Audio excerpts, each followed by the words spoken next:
Hello everyone. Good morning सुप्रभात। Good morning धर्म सिंह, सुरेंद्र सिंह। चलो क्लास स्टार्ट करते हैं आज की अपनी क्लासिफिकेशन ऑफ क्रॉप। और क्रॉप क्लासिफिकेशन में अपने कुछ क्लासिफिकेशन कर लिए हैं, जैसे पोलिनेशन के आधार पर, अंकुरण के आधार पर हो गया, या फिर उसके बाद बोटेनिकल क्लासिफिकेशन में फैमिली के आधार पर कर लिया अपने। और फैमिली के बाद में शायद अपने कहां तक किया था कल की क्लास में, फैमिली के टाइप हो गए थे आर्थिक उपयोगिता, तिलहन फसल, ऑयल सीड कर लिया क्या, तिलहन फसल फसल तक कर लिया क्या आपने, अनाज वाली फसल, तिलहन हो गया, दलहन, शायद दलहन से स्टार्ट करना ना, तिलहन करवा दिया था, दलहन से स्टार्ट करना है। ठीक है। आर्थिक उपयोगिता की उस फसल का उपयोग क्या है, उसके आधार पर अपने कहां तक कर लिया है ये, पल्सेस से करना है क्या, पल्सेस का उपयोग। ऑयल सीड तो कर लिया था शायद, तिलहन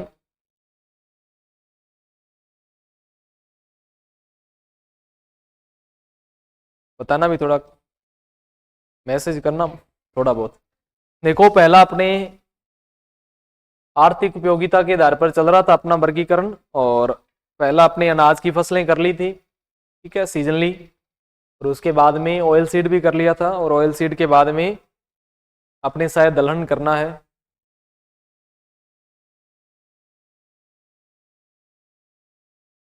दलहन ही करना है, ठीक है। दलहन से स्टार्ट करना था ना अपने को। दलहन का शायद मैंने बता दिया था कुछ ना कुछ तो आपको।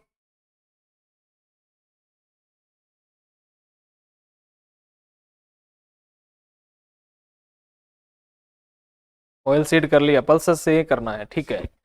देखो पल्सेस, पल्सेस क्या है, तो जिसको अपनी दाल के रूप में यूज करते हैं, और हरी अवस्था के अंदर अपने क्या करेंगे इसको, और वेजिटेबल के रूप में यूज करेंगे, सब्जी के रूप में। देखो खरीफ के अंदर कौन कौन सा पल्सेस अपने ग्रो करते हैं खरीफ सीजन में। खरीफ सीजन के अंदर अगर अपने पल्सेस की बात करें, तो खरीफ सीजन में ग्रीन ग्राम हो गया, ब्लैक ग्राम, उसके बाद में मोटवीन, रेड ग्राम, काउपी,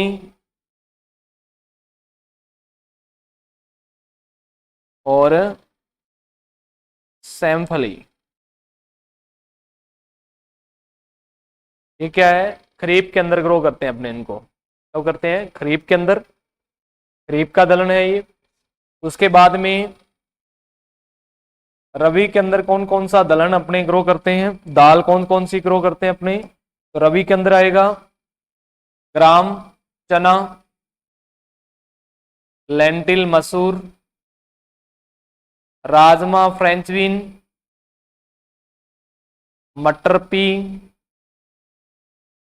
और लेथाइरस, लेथाइरस, ये क्रॉप आती है। ठीक है। तो खरीफ के अंदर बात करें अपनी, तो खरीफ में कौन सा होगा, मूंग, उड़द, मोठ, अरहर, लोबिया, सैमफली। रबी के अंदर कौन कौन सा पल्सेस है, तो रबी के अंदर है चना, मसूर, राजमा, मटर और लेथाइरस। उसके बाद में अपने देखें यहां पर विश्व का मुख्य दलहन, विश्व का मुख्य दलहन, विश्व का मुख्य दलहन। देखो विश्व का मुख्य दलहन कौन सा है, राजमा है। विश्व का मुख्य दलहन कौन सा है, राजमा। भारत का मुख्य दलहन, भारत का मुख्य दलहन कौन सा है, तो ये है चना, ग्राम। विश्व की मुख्य दलहन क्रॉप कौन सी है, राजमा है। ठीक है, याद रखोगे। विश्व की मुख्य दलहन क्रॉप कौन सी है, राजमा, और भारत का मुख्य दलहन कौन सा है, चना है। उसके बाद एक बार थोड़ा सा इसको आप नोट कर लीजिए, ठीक है।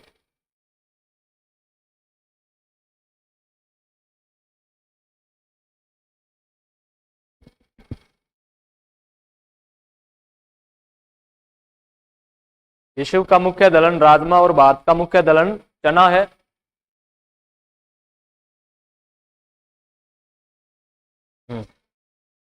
आगे, दलहन फसलों का राजा, दलहन फसलों का राजा, दलहन फसलों का राजा या किंग ऑफ पल्सेस क्रॉप, दलहन फसलों का राजा कौन है? ग्राम, चना है, जिसको बंगाल ग्राम बोलते हैं। दलहन फसलों की रानी, दलहन फसलों की रानी, क्वीन ऑफ पल्सेस क्रॉप कौन है? मटर है। दलहन फसलों का राजा चना है, दलहन फसलों की रानी मटर है, याद रखोगे आप। ठीक है, दलहन फसलों का राजा चना और दलहन फसलों की रानी मटर है। ठीक है, इंपॉर्टेंट बात है, इसको आपने याद रखनी है। बाकी अपने किया है पीछे, जैसे विश्व का मुख्य दलहन कौन सा है? राजमा है। मतलब विश्व में सबसे ज्यादा कौन सी दलहनी क्रॉप कंज्यूम करते हैं लोग? तो वो राजमा को। और भारत का मुख्य दलहन कौन सा है? चना है। कौन सा है दलहन? कौन सा है? चना है। ठीक है, ये आप थोड़ा सा याद रखना है इसको। उसके बाद में अगली है चारे वाली फसल, फॉर फॉडर पर्पज जिसका यूज करते हैं। देखो, तीनों ही चारे की फसलें अपने रबी सीजन के अंदर ग्रो करते हैं, जैसे कि बरसीम है, बरसीम, रिजका और जई। बरसीम, रिजका और जई तीनों ही इसी सीजन में ग्रो की जाएगी। उसके बाद में खरीफ सीजन में कौन सी चारे की फसल ग्रो करते हैं अपने? तो खरीफ सीजन में कुछ किस्में ग्रो करते हैं। किनकी किस्में या किनकी स्पीसीज? किस्में अथवा स्पीसीज। किसकी किस्में या स्पीसीज? तो सीरियल क्रॉप में ही है, जैसे कि ज्वार की किस्में ग्रो की जाती है, बाकी ज्वार अनाज की फसल है। मक्का की किस्में ग्रो की जाती है, बाकी मक्का भी अनाज की फसल है, मक्का। और किसकी? बाजरा की। किसकी? बाजरा की। ठीक है, किस्में या स्पीसीज। तो किस्में या स्पीसीज ग्रो कर लेते हैं खरीफ के अंदर, मक्का, बाजरा और ज्वार की। बाकी तीन चारे की फसलें हैं जो मेजरली रूप से कहां पर ग्रो करते हैं? अपने रबी सीजन में, बरसीम, रिजका, जई। उसके बाद में किंग ऑफ फॉडर क्रॉप, चारा फसलों का राजा, चारा फसलों का राजा, चारा फसलों का राजा किसको बोलते हैं? तो सर बरसीम को बोलते हैं। चारा फसलों का सम्राट बरसीम, और क्वीन ऑफ फॉडर क्रॉप, चारा फसलों की रानी, की रानी किसको बोलते हैं? ये बोलते हैं अपने रिजका को। किसका बोलते हैं? रिजका को बोल देते हैं, रिजका।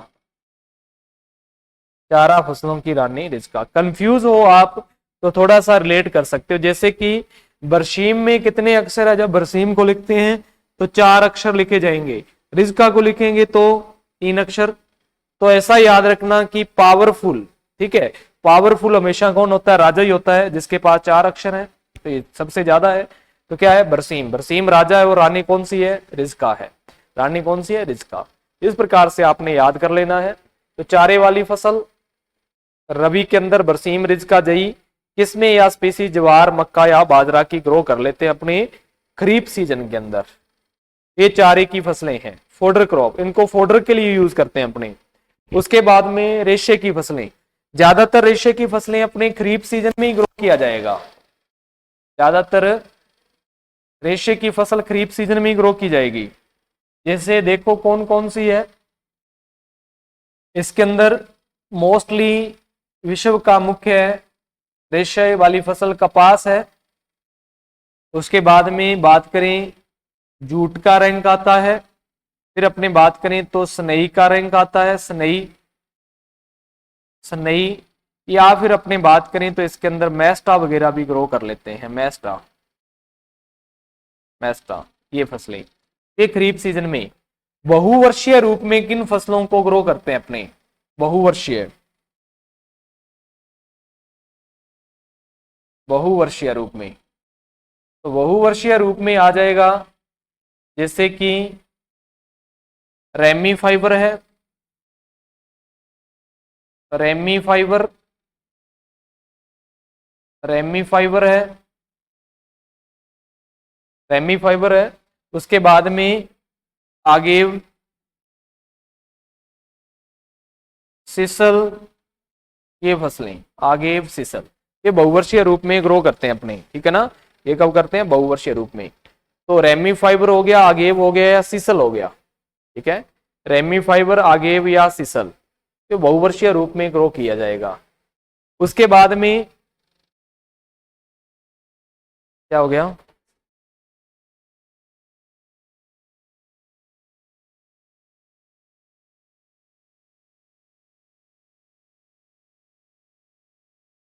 देखो पीडीएफ वाला मुझे नहीं पता है अभी पीडीएफ का क्या सिस्टम रहता है, ठीक है देवेंद्र जी। मैं पूछ लूंगा कहाँ पर पीडीएफ मिलती है, कैसे ही सिस्टम होता है। बफरिंग नहीं है, बिल्कुल ओके है।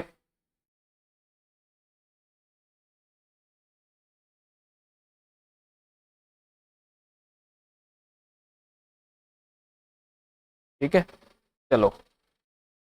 उसके बाद में रेशा फसलों का किंग या विश्व की मुख्य रेशा फसल तो कपास ही है, भारतीय की कपास है।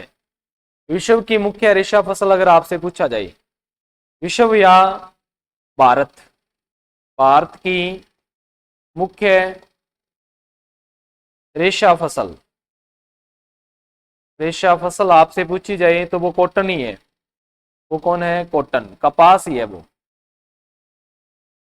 और कपास को बोलते हैं किंग ऑफ फाइबर क्रॉप, रेशा फसलों का सम्राट, रेशा फसलों का राजा, का राजा किसको बोलेंगे सर? तो ये बोलेंगे कॉटन को, कपास को, कपास को। रेशा फसलों का राजा किसको बोलेंगे? कपास को बोलते हैं रेशा फसलों का किंग। ये आप याद रखोगे, रेशा फसलों का किंग। तो विश्व या भारत की मुख्य रेशा फसल कपास है, रेशा फसलों का राजा कपास को बोलते हैं अपनी, ठीक है। रेशा फसलों का राजा किसको बोलते हैं? कपास को। बाकी देखते हैं अपने इसके अंदर दो रेगुलेशन रिलेटेड है, नोट लगाकर अपने कुछ चीजें लिखेंगे जो इस रेशा फसलों से रिलेटेड है। रजत रेशा क्रांति, रजत रेशा क्रांति किससे संबंधित है? यह कपास उत्पादन, कपास उत्पादन से रिलेटेड है। कपास उत्पादन अगर आपसे पूछा जाए तो नहरी रेशा क्रांति, नहरी रेशा क्रांति ये किससे रिलेटेड है? ये रिलेटेड अपने जूट उत्पादन से, जूट उत्पादन, जूट उत्पादन से। उसके बाद याद रख सकते हो आप सफेद सोना, सफेद सोना किसको बोलते हैं? ये बोलते हैं अपने कपास का रेशा। कपास का रेशा क्या होता है? सफेद सोना। सुनहरी रेशा, सुनहरी रेशा क्या होता है? जूट का रेशा, जूट का रेशा। सुनहरी रेशा कौन सा होता है? जूट का रेशा होता है। ओके, ठीक है। रजत रेशा कपास उत्पादन, सुनहरी रेशा क्रांति जूट उत्पादन, सफेद सोना कपास का रेशा, सुनहरी रेशा जूट का रेशा। उसके बाद में अपने देखें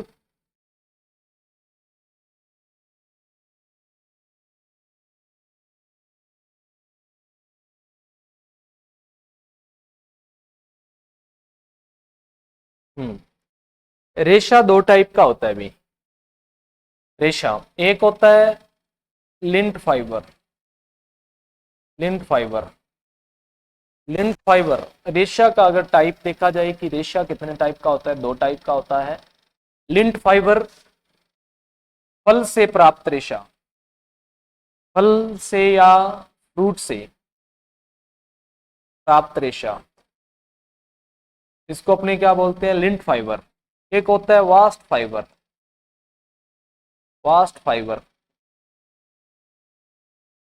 वो फाइबर जो फल के अलावा अलावा पौधे के किसी अन्य पार्ट से प्राप्त हो, किसी, जैसे इसका एग्जाम्पल है कपास, कपास का रेशा जो फल से प्राप्त होता है, फल के अलावा पौधे के किसी अन्य भाग से, अन्य भाग से, जैसे तने के सेकेंडरी फ्लोएम से, तने से कौन कौन सा, जैसे कि जूट का रेशा, सनई का रेशा, ये कौन सा वास्ट फाइबर है जो तन अपने फल के अलावा किसी अन्य पार्ट से प्राप्त होगा अपने को। ठीक है, इसको याद रखोगे।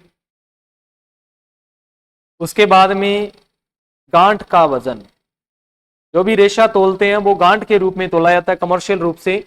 तो गांठ का वजन, तो अलग अलग रेशे की जो गांठ होती है उसका वजन निर्धारित किया गया है, वो वजन देखते हैं अपने इंडिया के अंदर। तो अगर आपसे पूछा जाए कपास की एक गांठ का वजन, यहां पर लिखें गांठ का वजन, और कितनी गांठ का, एक गांठ का वजन है ये। कपास की एक गांठ का वजन होता है 170 किलोग्राम, 170 किलोग्राम। जूट की एक गांठ का वजन होता है 180 किलोग्राम, 180 किलोग्राम। और मैस्टा की एक गांठ का वजन होता है 181 किलोग्राम। और स्नेही की एक गांठ का वजन होता है 167 किलोग्राम। और आगे लिख देता हूं यहां पर, रेशम सिल्क की एक गांठ का वजन, रेशम रेशम का होता है 60 किलोग्राम, 60 किलोग्राम, कितना, 60 किलोग्राम। ये आप लिख सकते हैं कुछ बातें जो रेशा फसलों से संबंधित है। कि रेशा 2 टाइप का होता है, लिंट फाइबर जो फल से प्राप्त होता है जैसे कपास का रेशा, वास्ट फाइबर जो फल के अलावा पौधे के किसी अन्य भाग से जैसे तने से जूट का रेशा। गांठ का वजन, कपास की एक गांठ का वजन 170 किलोग्राम, जूट का 180, मैस्टा 181, स्नेही 167 और रेशम अपने 60 किलोग्राम। रेशम कितना, 60 किलोग्राम। तो ये वो फसलें हैं जिनको अपने रेशे के लिए उगाते हैं, जिनका मुख्य पर्पज क्या है, रेशा उत्पादन है। तो रेशे वाली फसलें आपने देख ली है कि फाइबर की फसलें कौन कौन सी है। तो खरीफ में कपास, जूट, स्नेही, मैस्टा और बहुवर्षीय रेमी फाइबर आगे भी या सीसल। उसके बाद में रजत रेशा क्रांति, कपास उत्पादन, सुनहरी रेशा क्रांति, जूट, स्पेस होना, कपास का रेशा, सुनहरी रेशा जूट का रेशा हो गया। और लिंट फाइबर फल से प्राप्त रेशा है, वास्ट फाइबर फल के अलावा पौधे के किसी अन्य भाग से जैसे तने से जूट फाइबर या स्नेही। और गांठ का वजन अलग अलग है, तो अलग अलग अपने गांठ का वजन दिया हुआ है। उसके बाद में अपने देख लेते हैं सरकरा फसलें। ज्यादातर सरकरा फसलें अपने रवि के अंदर ही ग्रो करते हैं, जैसे कि गन्ना है, गन्ना, और कौन सा, चुकंदर है, गन्ना और चुकंदर है। ये 2 फसलें ही है, कौन सी, सरकरा वाली, चीनी वाली फसलें। और दोनों को ही कहां पर ग्रो करते हैं, रवि सीजन के अंदर ही रखते हैं, दोनों को किस सीजन में, रवि सीजन में। और दोनों की दोनों ही क्या है, एनुअल, अगर इसकी बात करें एनुअल एंड बहुवर्षीय ये, और इसकी बात करें तो ये वाइनियल है, द्विवर्षीय ये फसल। ठीक है, तो ये सरकरा की फसलें हैं जिसको अपने चीनी के लिए यूज करते हैं, चीनी के लिए उगाते हैं। ठीक है, चीनी वाली फसलें हैं। उसके बाद हरी खाद, हरी खाद एग्जाम्पल है लेग्यूम, लेग्यूम, लेग्यूमिनेसी है ना, या फेबियसी कुल की फसलें, लेग्यूमिनेसी, लेग्यूमिनेसी या फेबियसी। कुल की फसलें, लेग्यूमिनेसी या फेबियसी कुल की फसलें, किसको छोड़ के? तो अपवाद के रूप में आप एक याद रख लेना, राजमा जो नाइट्रोजन का स्थिरीकरण नहीं करता, राजमा, राजमा ये नाइट्रोजन का स्थिरीकरण नहीं करता, तो इसको नहीं उगा सकते, नहीं करता, एक ही अपवाद है, इस कारण इसको हरी खाद के रूप में नहीं उगाया जा सकता राजमा को ना, क्योंकि नाइट्रोजन का स्थिरीकरण नहीं करेगा। मुख्य है हरी खाद के लिए कौन सी फसलों को ग्रो करते हैं? मुख्य है यूज करते हैं अपने डेंचा जो लेग्यूमिनेसी कुल का ही है, सनई जो लेग्यूमिनेसी कुल की है, और मोस्टली अपने लोविया को भी ग्रो कर लेते हैं, लोविया या फिर गवार, या फिर कौन सा? गवार। ठीक है, ये फसलें हैं जो अपने हरी खाद के रूप में यूज करते हैं। और इनमें से सबसे अच्छी जो राइजोबियम स्पीसीज है, राइजोबियम स्पीसीज जो सबसे ज्यादा नाइट्रोजन का स्थिरीकरण करती है, वो राइजोबियम स्पीसीज है, राइजोबियम मेलिलोटी। कौन सी? राइजोबियम मेलिलोटी, जो सबसे ज्यादा नाइट्रोजन का फिक्सेशन करती है, राइजोबियम मेलिलोटी। तो हरी खाद के लिए, ग्रीन मैन्योर के लिए लेग्यूमिनेसी कुल की फसलें बोएंगे अपने। फॉर एग्जांपल अगर आपसे हरी खाद के एग्जाम्पल पूछे जाएं, और हरी खाद को अपने कितने दिन बाद मिट्टी में मिलाना चाहिए? तो 45 से 60 दिन बाद, 60 दिन, day after sowing, day after sowing, 45 से 60 दिन बाद अपने मिट्टी में मिक्स कर देते हैं। इन सिटू होता है, वो आउट सिटू होता है। इन सिटू जो खेत के अंदर ही हुआ है, आउट सिटू जो बाहर से लेकर उस खेत में लगा रहे हैं अपने। तो ये दो प्रकार की होती है ना। तो हरी खाद वाली फसलें लेग्यूमिनेसी फेबेसी कुल की, अपवाद राजमा को नहीं उगाएंगे, बाकी मुख्य स्नेही डेंचा, लोविया, गवार इनको उगाया जाएगा हरी खाद के रूप में। उसके बाद में है ये अपना विशेष उपयोगिता के आधार पर जो वर्गीकरण था, एक और इसके अंदर ऐड कर सकते हैं अपने, हरी खाद की होगी। उसके बाद में अपने लिख लेते हैं मसाले की फसलें, मसाला रह गया है, मसाले के रूप में जिनका यूज होता है, मसाले की फसलें, जिनको मसाले के रूप में यूज करते हैं, मसाले की फसलें। तो मसाले की जितनी भी फसलें हैं उनको रवि के अंदर ही उगाया जाएगा, रवि के अंदर, जैसे कि जीरा है, धनिया है, जीरा, धनिया, सौंफ और मेथी, ये चारों मसाले की फसलें हैं और इनको रवि सीजन में ही ग्रो करते हैं। ठीक है, ये तो मसाले की फसलें आप लिख सकते हो, मसाले की फसलें तो जिनका मसाले के रूप में यूज होगा, तो जीरा, धनिया, सौंफ, मेथी, इनकी उपयोगिता क्या है? मसाले के रूप में इनका यूज किया जाएगा। ठीक है, फॉर स्पाइसेस के रूप में इनका यूज करते हैं अपने, मसाले की फसलें। तो जीरा, धनिया, सौंफ व मेथी।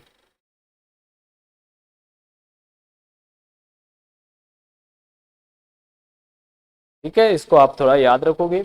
ये मुख्य अपने उपयोग थे, उपयोगिता के आधार पर अपने क्लासिफिकेशन किया है। ठीक है, तो उपयोगिता के आधार पर अपने देखा है, जैसे कि अनाज की फसलें जिनको अनाज के रूप में यूज करते हैं, दाल की फसलें जिनको दाल के रूप में, ऑयल सीड जिनको ऑयल के रूप में, उसके बाद रेशा फसलें जिनको रेशे के रूप में, शर्करा जिनको शर्करा के रूप में, हरी खाद जिनको हरी खाद के लिए यूज करते हैं, उसके बाद मसाले की फसलें जिनको मसाले के रूप में यूज करेंगे। ये क्या है? आर्थिक उपयोगिता के आधार की, उनका उपयोग क्या है उसके आधार पर अपना क्लासिफिकेशन था। अगला जो क्लासिफिकेशन है वो है ऋतु के आधार पर। ठीक है, इसके आधार पर classification on the basis off season, season के आधार पर क्लासिफिकेशन अपना, कि सीजनली कौन कौन सी क्रॉप अपने ग्रो करते हैं, कौन सी क्रॉप का कौन सा सीजन है। तो सीजन के आधार पर क्लासिफिकेशन देखते हैं, classification on the basis off season. तो सीजन के आधार पर देखते हैं अपने, तो सीजन के आधार पर पहले 3 ही सीजन होते हैं, कौन कौन से आपको पता है? खरीफ है, रवि है, उसके बाद में जायद है। ये 3 ही सीजन होते हैं, खरीफ, रवि, जायद। कौन से? खरीफ, रवि, जायद, 3 ही सीजन है।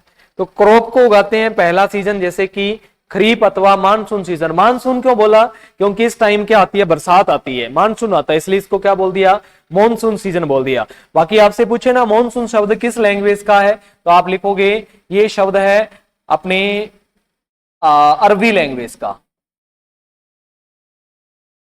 मानसून शब्द कौन सी लैंग्वेज का है? अरबी लैंग्वेज का है मानसून शब्द। बाकी खरीफ, जायद और रबी ये तीनों भी कौन सी लैंग्वेज से लिए गए हैं? ये भी अपने अरबी लैंग्वेज के शब्द हैं। ठीक है, इसको भी आप याद रख सकते हैं। देखो मानसून या खरीफ सीजन, अगर अपने इसका सोइंग टाइम देखें, बुआई का टाइम, बुआई कब करते हैं इस सीजन की? इस सीजन की सोइंग मई में स्टार्ट कर देते हैं, पर अपने क्या लिखेंगे? जून जुलाई लिखेंगे, क्योंकि जून जुलाई तक इसको ग्रो किया जाता है अगर सही तरीके से देखा जाए तो। मई थोड़ा आगेता टाइम हो जाता है, बाकी कॉटन को ग्रो कर लेते हैं मई में, तो जून जुलाई इसका सही टाइम होता है इस सीजन का। उसके बाद इसकी हार्वेस्टिंग, इसकी कटाई का टाइम क्या होता है? इसकी हार्वेस्टिंग कर लेते हैं अपने सितंबर अक्टूबर के अंदर। सितंबर में और अक्टूबर में इसकी हार्वेस्टिंग करना स्टार्ट कर देते हैं अपने। ठीक है, और लगभग अपने नवंबर के अंदर इसको फिनिश कर देते हैं पूरे का पूरा इस सीजन को। ठीक है, तो ये खरीफ अथवा मानसून की फसलों का सीजन है जिसकी सोइंग अपने जून जुलाई में करेंगे, कटाई सितंबर अक्टूबर में करेंगे। इसमें कौन कौन सी फसलें आती है, कैसे आती है? तो खरीफ सीजन की फसलें आपको पता होना चाहिए कौन कौन सी है। बाकी पीछे मैंने लगभग आपको लिखवा दिया, फिर भी आपको अच्छे तरीके से अब याद हो जाएगी कि ये फसलें अपने खरीफ सीजन में है। तो खरीफ सीजन की फसलें, खरीफ की फसलें ना, तो यहां पर लिख देते हैं अपने हेडिंग खरीफ ऋतु की फसलें। तो ये आपको सीजनली पता होना चाहिए, खरीफ ऋतु की फसलें। तो खरीफ ऋतु की फसलें देख लेते हैं अपने,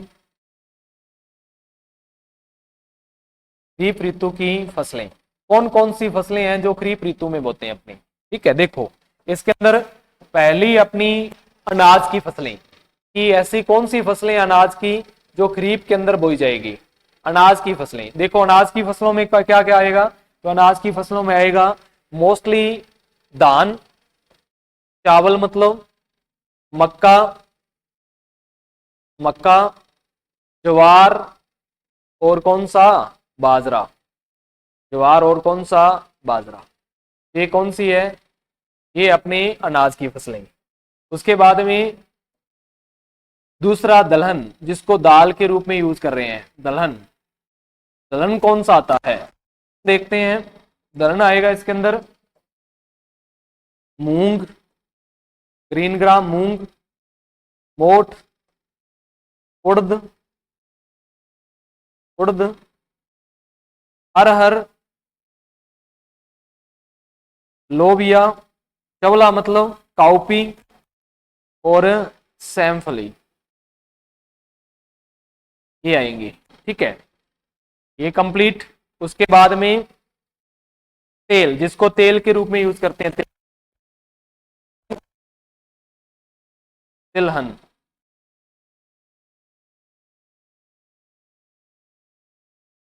तिलहन देखते हैं कौन कौन सा आएगा।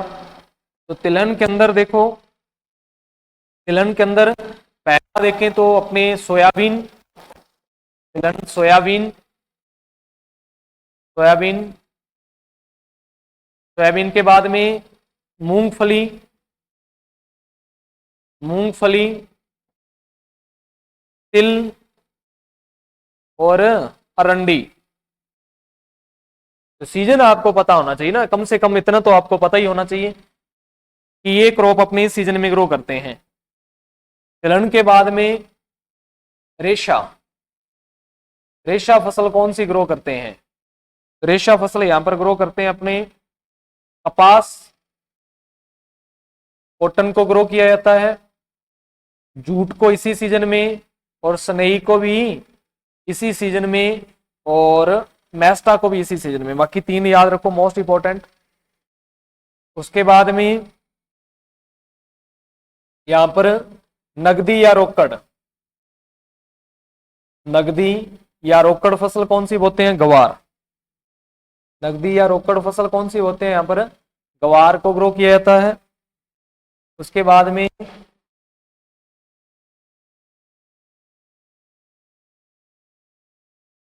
हरी खाद, हरी खाद वाली कौन सी उगेगी? तो हरी खाद वाली देखते हैं कौन कौन सी उगेगी यहां पर। तो हरी खाद के रूप में यहां पर सनई और डेंचा, मुख्य रूप से सनई और डेंचा ये मोस्टली ग्रो करते हैं अपने। ठीक है, सनई और डेंचा। बाकी स्पाइसेस आएगा नहीं, स्पाइसेस इसमें है नहीं। तो अनाज, दलहन, तिलहन, रेशा, नगदी, हरी खाद, तो मोस्टली यही ग्रो करते हैं अपने। अनाज की होगी, दलहन हो गया, तिलहन हो गया, रेशा हो गया, नकदी फसल होगी हरी खाद। हरे चारे की देखनी है, चारा, हरे चारे की देखनी है तो चारे के रूप में क्या ग्रो करते हैं यहाँ पर, तो चारे के रूप में किस में ग्रो करते हैं, किस में, या स्पीसीज, किसमें या स्पीसीज, किसकी किसमें या स्पीसीज, तो ज्वार की, मक्का की और बाजरा की, इनकी किसमें ग्रो कर लेते हैं अपने, अगर चारे के रूप में अपने ग्रो करना है। ये है अपने फसलें जो खरीफ सीजन की है, और आपको इसी प्रकार से याद रखना है, आपको इसी प्रकार से याद रखना है पूरे का पूरा।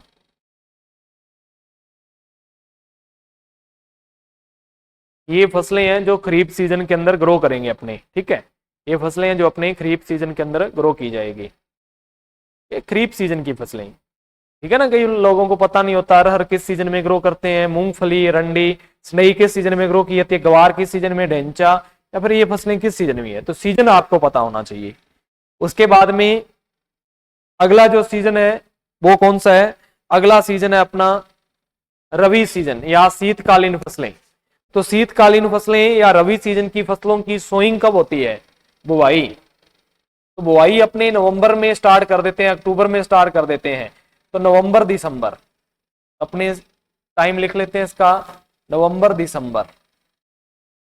और कटाई का टाइम जो अब चल रहा है मार्च अप्रैल, ठीक है, मार्च अप्रैल में इसको काट दिया जाएगा, मार्च अप्रैल ये इसके कटाई का टाइम है। तो रबी की फसलें जिसको अपने विंटर सीजन की क्रॉप बोलते हैं, टेम्परेट क्लाइमेट की या शीतोष्ण जलवायु की फसलें, बुआई का टाइम नवंबर दिसंबर होता है, कटाई का टाइम मार्च अप्रैल।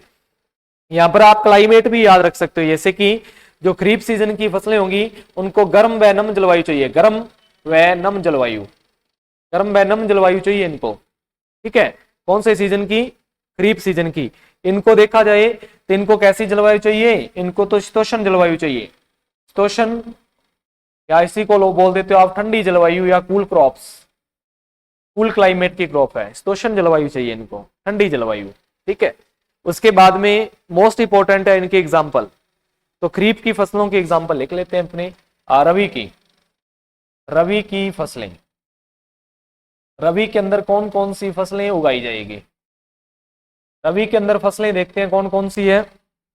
पहली अपनी इसके आधार पर पहली है अनाज, अनाज कौन सा ग्रो करते हैं अपने इसके अंदर, रबी में अनाज कौन कौन सा है, तो रबी में अनाज बोया जाएगा, एक तो गेहूं को, गेहूं को, उसके बाद में एक जौ को, गेहूं को और जौ को, उसके बाद में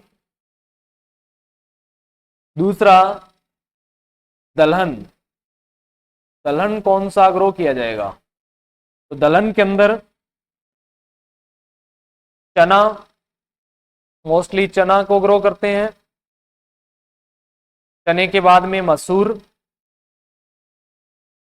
राजमा, मटर और लेथाइरस, ये फसलें, ठीक है। उसके बाद में तिलहन,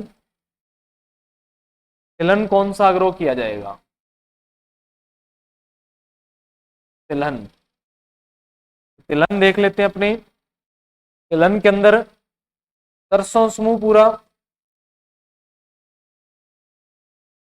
पूरा मस्टर्ड ग्रुप आ जाएगा, इसके साथ तारामीरा को यहाँ पर अलग से याद रखोगे आप, तारामीरा इसी ग्रुप में आता है।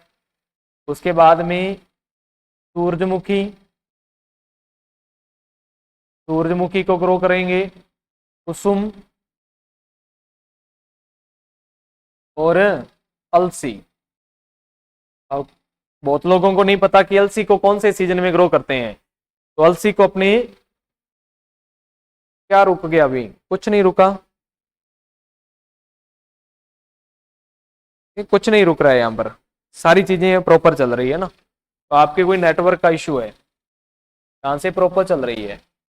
उसके बाद में अगला है तिलहन हो गया, दलहन हो गया। रेशा आता ही नहीं है। रेशे के बाद में मसाला आएगा। इसमें कौन कौन सी मसाला फसलें ग्रो करते हैं? तो मसालों के अंदर 4 मसाले इसी सीजन में ग्रो होते हैं। जीरा, धनिया, जीरा धनिया सौंफ, और क्या? जीरा धनिया सौंफ और मेथी, तीनों इसी सीजन में।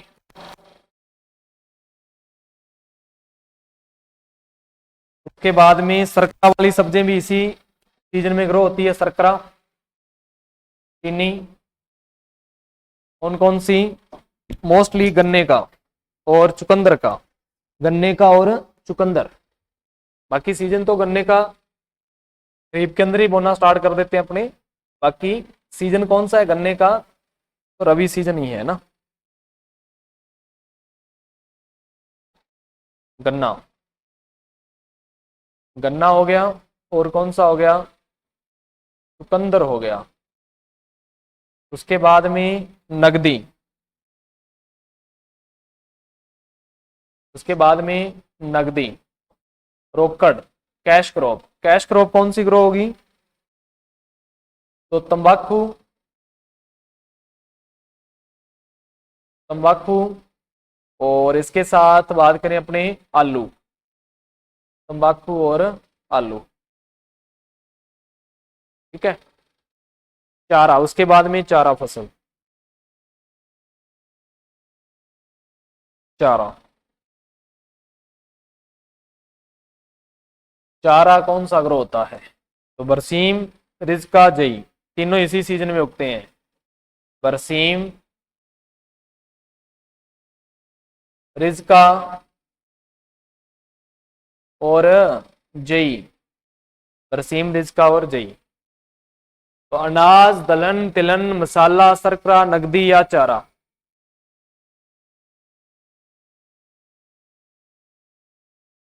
ये फसलें हैं अनाज की फसलें। दलहन, तिलहन, मसाला, सरकरा, नगदी और चारा। तो नगदी में तंबाकू है, आलू है। चारे में बरसीम, रिजका, जई है। मसाले में जीरा धनिया सौंफ मेथी है। सरसों, सुमह, तारामीरा, सूरजमुखी, कुसुम, अलसी। दलहन, चना, मसूर, राजमा, मटर, लथाइरस। और अनाज में गेहूं व जौ है। इनको थोड़ा आपने याद रखना है। ये कौन सी फसलें हैं? ये रबी की फसलें हैं जिनको अपने रबी सीजन के अंदर ग्रो किया है। रबी के अंदर।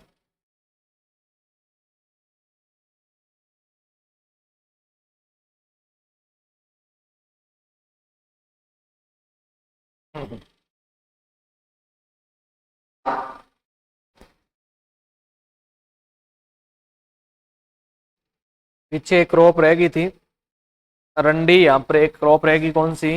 रामतिल। रामतिल मतलब नाइजर। ओब्लिक लगा के लिख देता हूं यहाँ पर, नाइजर।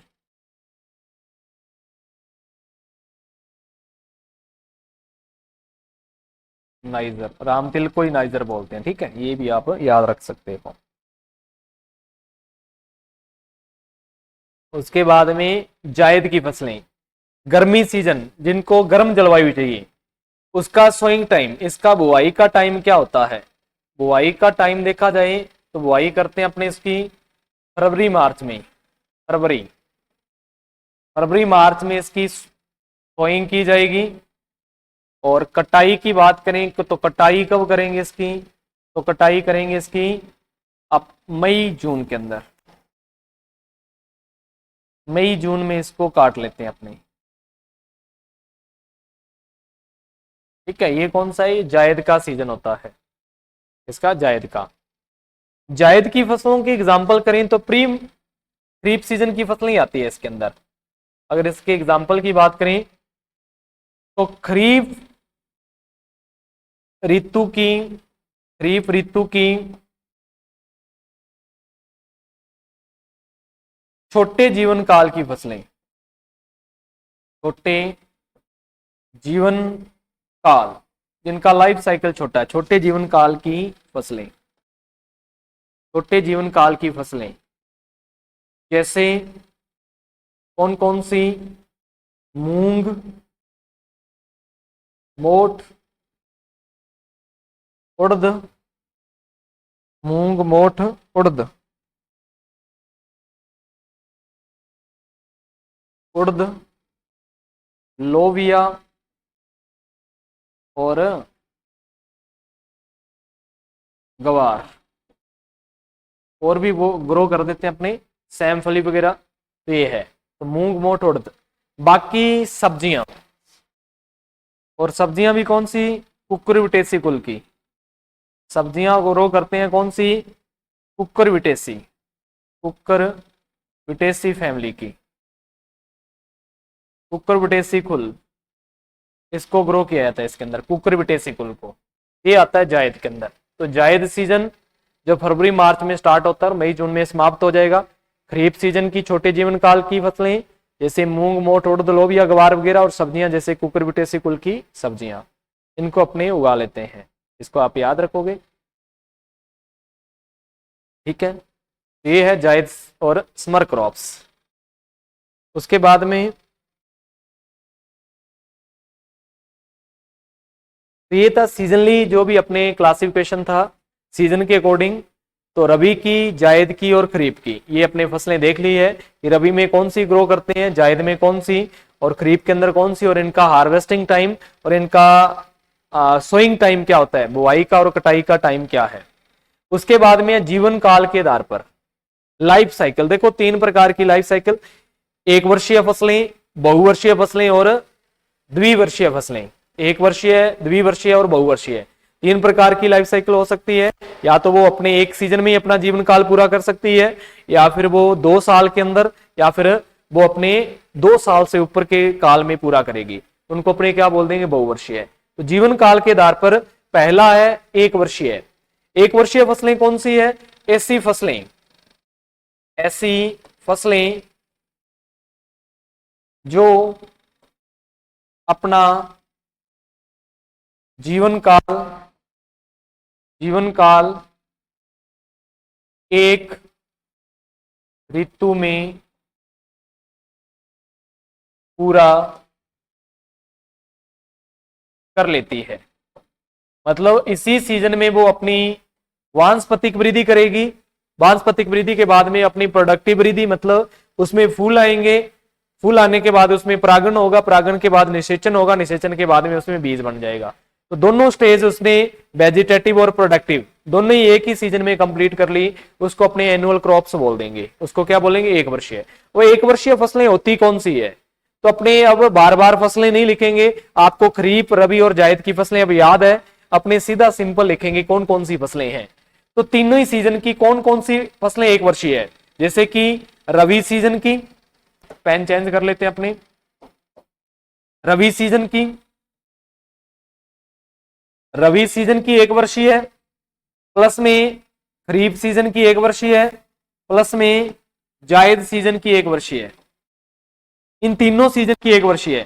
कौन कौन सी फसलें, जितना भी अपने रबी, खरीफ, जायद में अनाज ग्रो करते हैं, जितना भी अनाज बोते हैं वो पूरे का पूरा क्या होता है, अनाज की फसलें, वो 1 वर्षीय होती है। जितना भी दलहन बोते हैं वो भी क्या होता है, 1 वर्षीय है। जितना भी तिलहन ग्रो करते हैं तीनों सीजन के अंदर वो भी क्या होता है, 1 वर्षीय है। और उसके बाद में अनाज, दलहन, तिलहन, और जितना भी अपने रेशा ग्रो करते हैं, रेशा, ये भी क्या होता है, जो खरीफ के अंदर ग्रो किया जाएगा, ये भी 1 वर्षीय है। जितना भी मसाला ग्रो करते हैं, मसाला, ये भी 1 वर्षीय है। और जितनी भी नगदी फसल अपने ग्रो करते हैं रबी में वो भी 1 वर्षीय है। और जितना भी मसाला, चारा, और जितनी भी हरी खाद की फसलें, हरी खाद की, ये पूरी की पूरी क्या होती है, 1 वर्षीय है। चाहे अनाज की 6 फसलों की बात करो वो 1 वर्षीय है। दलहन, खरीफ और रबी दोनों का ही जितने भी है 12-13 क्रॉप, वो तिलहन जितनी भी है 9 से 10 क्रॉप, वो पूरी की पूरी। रेशा फसलें पूरी की पूरी 3 से 4 जो भी है। मसाला जो चारों ही है वो भी 1 वर्षीय है। नगदी जो 3 फसलें वो भी 1 वर्षीय है। हरी खाद की कोई भी फसल है वो 1 वर्षीय ही होगी, ठीक है। ये क्या है, एक ही सीजन के अंदर। तो अब इसके एग्जाम्पल बार बार नहीं लिखेंगे, इसके एग्जाम्पल पीछे लिखे हुए हैं, इसके भी एग्जाम्पल लिखे हुए हैं। ये भी कौन कौन सी है, ये भी कौन कौन सी है, ये भी कौन कौन सी है, ये भी कौन कौन सी है, और ये कौन सी है। ये सारी फसलें अपनी लिखी हुई है। ये 1 वर्षीय है जो अपना जीवन काल एक ऋतु में या एक सीजन में पूरा कर लेगी। ये क्या होती है, एक वर्षीय फसलें होती है जो अपना जीवन काल एक सीजन में, एक ऋतु में पूरा कर लेती है। दूसरा अपने बात करें, दूसरा अपने वाइनियल, द्विवर्षीय, ऐसी फसलें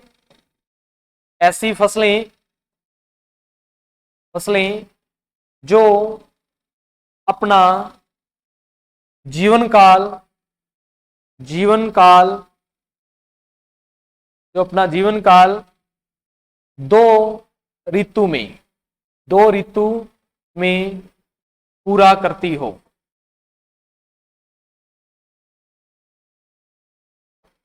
जैसे कि प्रथम ऋतु में क्या होगा, पहले सीजन में क्या होगा, तो पहले सीजन में होगी वानस्पतिक वृद्धि, ओनली क्या होगी, वानस्पतिक वृद्धि होगी,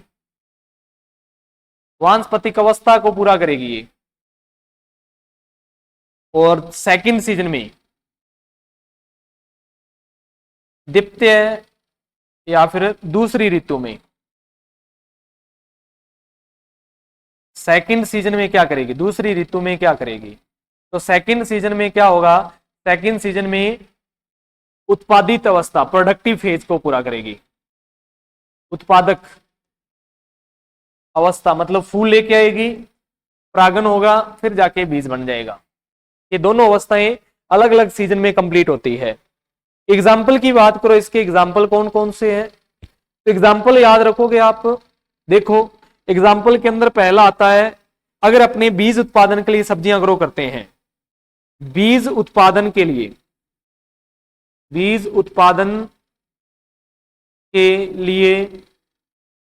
लिए सब्जियां, अगर अपने सब्जियों के उगाने का उद्देश्य क्या है, बीज उत्पादन है, तो वो क्या होगी, द्विवर्षीय होगी। अगर खाने के रूप में है तो एक वर्षीय होगी। जैसे मैं लिख देता हूं कुछ एग्जाम्पल यहां पर, जैसे आप फसलें आप सब्जियां लिख सकते हैं, जैसे कि अपने बात करें, मूली है, गाजर है, गोभी वर्गीय सब्जियां है,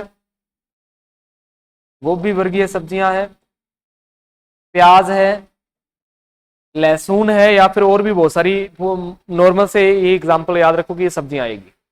उसके बाद में अन्य क्रॉप देखें, बरसीम है, चुकंदर और एक साली गन्ना, अर्धसाली नहीं, एक साली गन्ना, जो 2 सीजन में अपना लाइफ साइकिल पूरा करेगा, एक साली गन्ना। ठीक है, ये है। ओके बात, ये आप याद रखोगे। बीज उत्पादन के लिए सब्जियां जैसे मूंगफली, मूली, गाजर, सोयाबीन, प्याज है ना, अगर बीज उत्पादन के लिए सब्जियां ग्रो कर रहे हैं, ये द्विवर्षीय होगी। क्या होगी, द्विवर्षीय। दूसरा लास्ट बचा कौन सा, बहुवर्षीय। ऐसी फसलें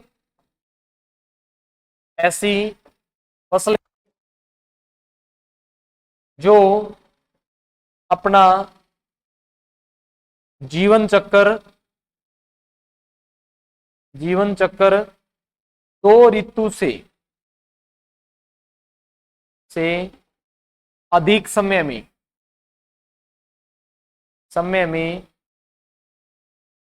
पूरा करती हो,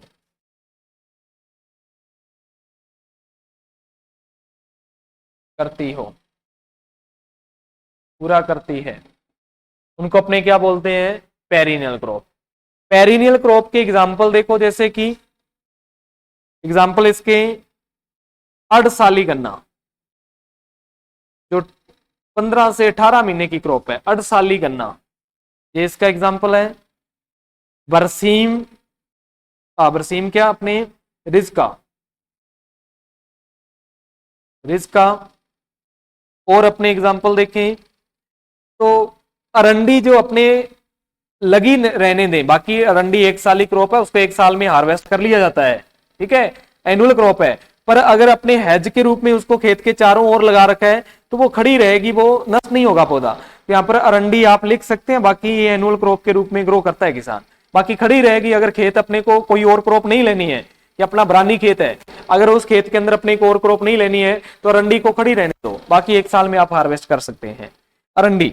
उसके बाद में ग्रासेज, कौन सी, घासें, जितनी भी घासें होती है चारे के लिए उगाते हैं, चारा ग्रासेस, वो क्या होती है, तो वो बहुवर्षीय होती है। क्या होती है, वो बहुवर्षीय होती है। तो बहुवर्षीय फसलों में जैसे अड़साली गन्ना है, रिस्का है, रंडी है या फिर ग्रासें हैं। ठीक है, तो ये आप याद रखोगे। ये सीजनली अपना क्या है, क्लासिफिकेशन है कि किस सीजन में अपने कौन सी क्रॉप कितने लाइफ साइकिल, अपने उसका लाइफ साइकिल क्या है, लाइफ साइकिल के आधार पर अपना क्लासिफिकेशन था।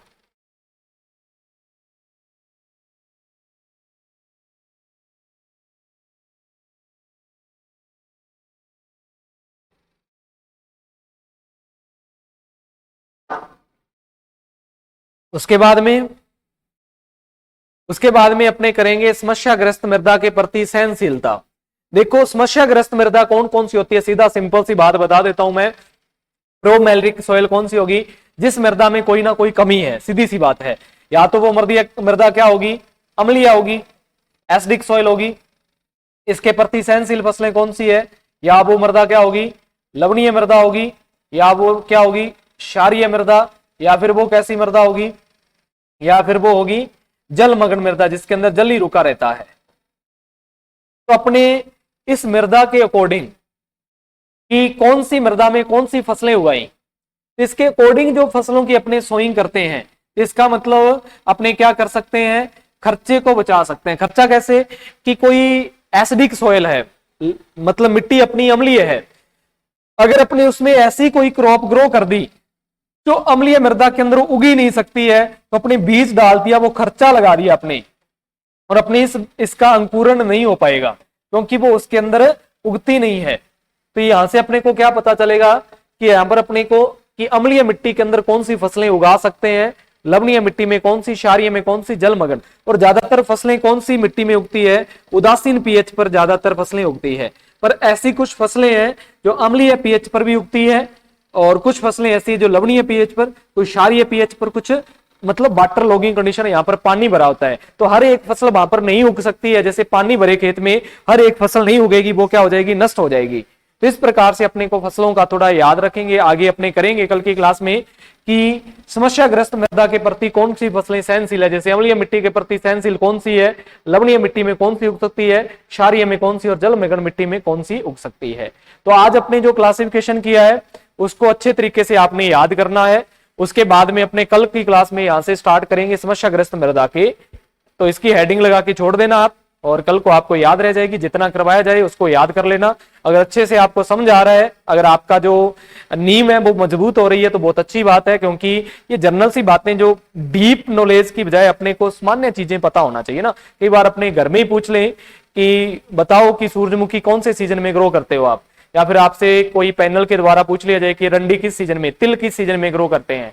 इस ऐसी कुछ बातें जो जनरल आती है, पर यार जो क्लासिफिकेशन है वहां से भी क्वेश्चन आपको मिलेंगे। अगर आपका क्लासिफिकेशन मजबूत है, इसका मतलब फसल के अंदर आपको किसी प्रकार की परेशानी नहीं आएगी, क्योंकि ज्यादातर चीजें अपने क्लासिफिकेशन में ही पूरी कर लेंगे। और जिस बंदे ने क्लासिफिकेशन यही ढंग से कर लिया, उसकी पूरी की पूरी फसल याद है, ऐसा मान के चलना आप, ठीक है। बाकी फसल के अंदर जो बची हुई चीजें वो अपने करेंगे।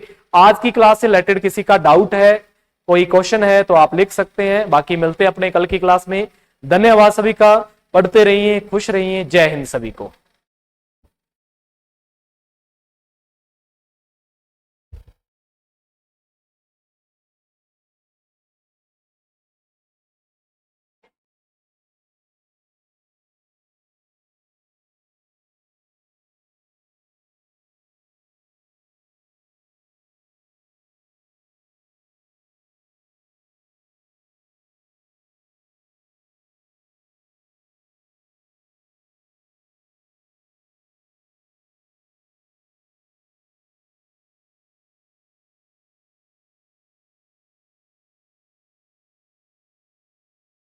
ठीक है भी, अनिल चौधरी, दुर्गेश और राम पूजन जायसवाल, बढ़िया। अगर अच्छा समझ में आ रहा है तो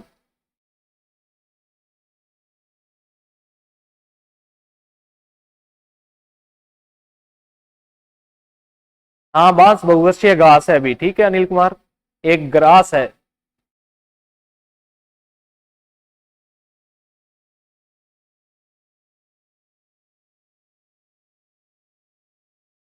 ठीक है भी अभिषेक, धन्यवाद।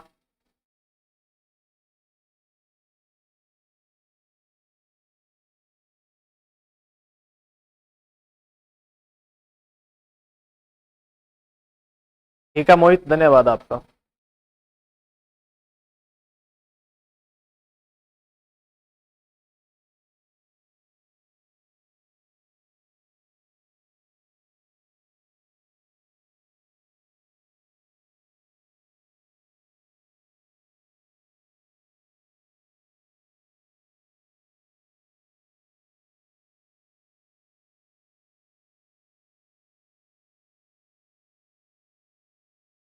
ठीक है सुहास, धन्यवाद सुहास।